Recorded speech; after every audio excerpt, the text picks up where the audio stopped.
Salut à tous, bienvenue sur l'arène MMA. Aujourd'hui, on va voir que Baki est peut-être sur le point de signer à l'UFC et c'est absolument incroyable pour un jeune de 22 ans, 8 combats, 8 victoires, 0 défaite. C'est ce que nous annoncent les maîtres fumiers sur Instagram. Et la dernière fois qu'ils nous ont fait une annonce comme ça, c'était pour nous annoncer que Abdul Abdouragimov allait signer au PFL alors que lui-même, Abdul, disait que c'était pas vrai, que c'était une fake news, mais finalement, c'est eux qui avaient raison. Abdul a signé au PFL. Pepi également a signé au PFL comme il l'avait annoncé. Et là, ils sont en train de nous dire que Baki, Baysangour Shamsudinov, après sa victoire donc contre Cédric Doumbé, serait sur le point, serait à 99% sûr de signer à l'UFC. Et si c'est vrai, donc c'est vraiment une grosse nouvelle pour Baki.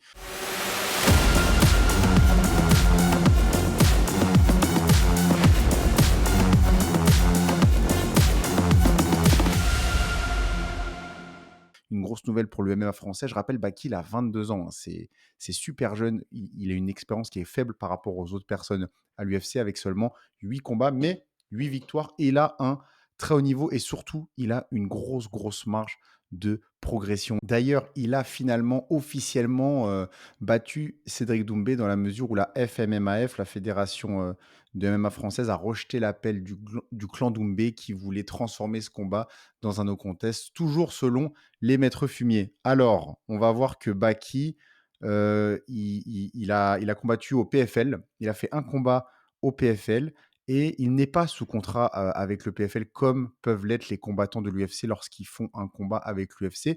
Il est également sous contrat avec Ares, l'organisation de Fernand Lopez, mais c'est pas un contrat exclusif dans la mesure où justement s'il veut aller au PFL ou à l'UFC, il peut quitter Ares, il peut revenir, donc c'est pas de l'exclusivité tout ça. Et d'ailleurs, je trouve cette stratégie du PFL assez étrange de signer des prospects sans les garder. Dans la mesure où, regardez là ce qui se passe avec Baki, ça va desservir le PFL. En battant Doumbé, le PFL a créé, entre guillemets, une nouvelle star au sein de son roster, à savoir avec Baki. Et là, ils vont la perdre pour l'UFC. Donc là, Dana White, bien évidemment, il se frotte les mains. Mais pour le PFL, moi, je trouve ça un petit peu négligent de leur part de faire ce genre de choses quand ils signent des combattants qui combattent sur des cartes et surtout un main event contre Cédric Doumbé. Normalement, tu signes, tu verrouilles ton combattant, hein. Donc, je trouve ça assez étrange. Peut-être qu'on aura plus d'éléments par la suite, mais c'est pas la première fois qu'ils font ça. Ils avaient fait ça aussi avec Jordan Zebo. C'était un risque, hein. Imaginons que Zebo il batte Doumbé. Bon, bah, le PFL se retrouve avec une nouvelle star qui peut leur échapper. Maintenant, la question, c'est est-ce que Baki est prêt pour l'UFC à 22 ans?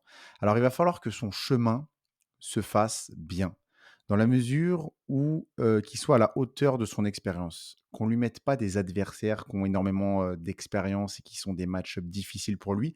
On sait que l'UFC, aujourd'hui, ils peuvent soit te faciliter la route, soit te descendre rapidement. Je ne sais pas c'est quoi leur plan avec Baki.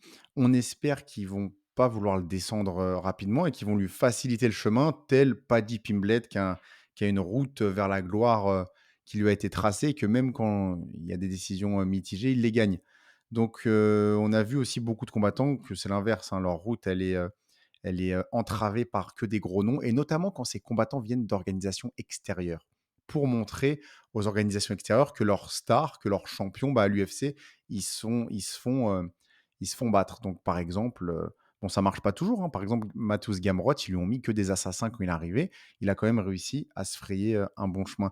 Donc, est-ce que l'UFC, si Sinbaki, ils vont se dire oh bah on le descend parce qu'on veut montrer au PFL que celui qui a tabassé leur, bah pas tabassé, mais celui qui a battu leur star, Sadou Doumbé, bah chez nous, il tient pas. Je pense pas. Honnêtement, je pense vraiment pas. Pourquoi? Parce que Baki, c'est un gros investissement pour l'UFC, un investissement pour l'UFC qui veut développer son marché en France. Et Baki, il a 22 ans. C'est potentiellement la star de demain pour le MMA français. C'est même quasiment sûr que c'est lui la star de demain à l'UFC. Quand on regarde les autres qui sont signés à l'UFC, ils sont tous beaucoup plus vieux que Baki. Donc je pense vraiment pas que l'UFC veut cramer Baki. Je pense que l'UFC, s'ils signent Baki, ils sont intelligents, ils vont développer son image, ils vont lui laisser le temps de prendre de l'expérience, de s'améliorer et de faire en sorte que ce soit lui la tête d'affiche française, ou du moins une des têtes d'affiche françaises pour la suite dans leur roadster français. Donc cette nouvelle, elle est très bonne, elle est très encourageante. Il y a certaines personnes qui disent: «C'est trop tôt, il est trop jeune» et cetera. Moi, je pense pas. Quand on regarde le parcours, il y a beaucoup de combattants qui ont signé très jeunes à l'UFC et que ça s'est très bien passé, dont le plus populaire, John Jones. Et Baki, il montre une grande progression ces temps-ci et une très grande maturité surtout. Et par rapport sa maturité, oui, elle est en termes de combat. Donc, premièrement, dans la cage, il est mature, mais aussi à l'extérieur du combat. Il se fait pas toucher par tout ce qui peut se passer à l'extérieur et ça, c'est encore plus déterminant.